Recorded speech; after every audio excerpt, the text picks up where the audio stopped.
হয়তো মুজিবরকে দিয়েছে 80 টাকা। আপনার কি তিনটে? স্যার এখানেই খাবেন তো?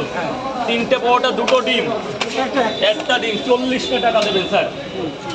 দেবেন 16 জায়গায় টাকা পাইনি কালকে, 16 জায়গায়। এটাই কি তোমার কালো মুরগির ডিম? এটাই কালো মুরগির ডিম, এটাই তোমার বিখ্যাত ডিম? এটা বিখ্যাত ডিম, সেই নৈহাটির কালো মুরগি। টাকা কি ঠিকঠাক আসছে না?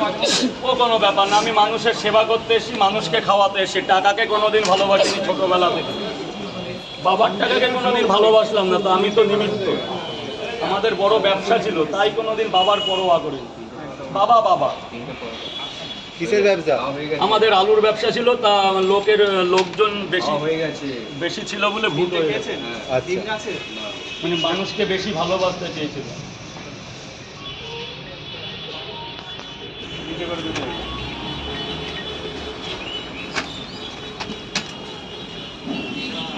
একটা ব্যবসাদার কখনো টাকা দেখেন, একটা ব্যবসাদার দেখে মানুষের ভালোবাসা, মানুষকে যত্ন করা। কারণ আমি একটা খাবার বিক্রেতা, আমার কাছে হচ্ছে এই এত লোক আসছে, এরাই আমার কাছে পরম গুরু। মানে বাবা মার পরের স্থান হচ্ছে এরা। মানুষের ভালোবাসা পেয়েছো যে অনেককে বলছি টাকা লাগবে না, খেয়ে যাও। আমি আজ থেকে 14 বছর ধরে বিজনেসটার মধ্যে যুক্ত আছি। 14টা বছর ধরেই আমি আমার বিজনেসটাকে আমার বাবা মার পরে একে বেশি ভালোবেসেছি। অতএব একদিন আশা ছিল যে ভালো থাকলে একদিন ভালো জায়গা অবশ্যই পাওয়া যাবে, তার জন্য ধৈর্য ধরতে হবে। রাজুদা, তোমার স্ট্রাগলটা নিয়ে কিছু বলো। ওটা বলতে গেলে দাদা খাতা শেষ হয়ে যাবে, এখন টাইম নেই। একদিন ফাঁকা টাইমে মুখোমুখি বসে বলবো তোমার, কারণ তুমি আর থাকতে পারবে না আমার দুঃখ শুনে।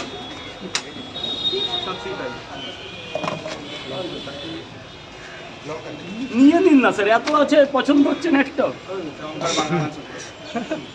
মানচিত্রের সাথে একটা কোলাবোরেশন দেখলাম। হ্যাঁ, ওটা তো আমার ভাই, ওটা একটা, ওটা একটা আলাদা ব্যাপার। ওটার মধ্যে বেশ মজাদার একটা মজাদার মানে কালকে দেখে তো অবাক হয়ে গেছি। আমার ভালো হচ্ছে রাজনীতি গালাগালি জানো, হালকা হালকা জানো। রাজুদা, তোমার সাথে যে আমির খানের মুভিটা আসছে, তুমি দেখেছো? হ্যাঁ, ওটাও একটা, ওটা আমার খুব ভালো লেগেছে। 4টে পরোটা, আর কি কানে কানে বলতে হবে না, চড়ে বলো। লঙ্কা দিতে না তো দিয়েছি কেন? আরে লঙ্কা না খেলে সরিয়ে রাখো। কি হয়েছে? এই বয়সে পিঁয়াজ লঙ্কা খাবে না? খাবে সত্যি, সে পরের ব্যাপার। স্যার বলুন। 3টে পরোটা, আনলিমিটেড তরকারি, একটা সেদ্ধ ডিম, 40টে। 3টে করে কয় জায়গা দেবো তোমার পার্সেল? কটা করে?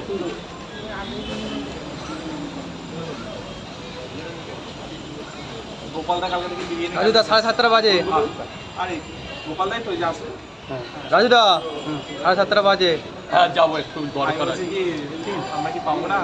কোথায় বিরিয়ানি রান্না করছে? জানি না, আমাকে তো বললো। ও বলছে হ্যাঁ নিয়ে আসবো কালকে তোমাদের।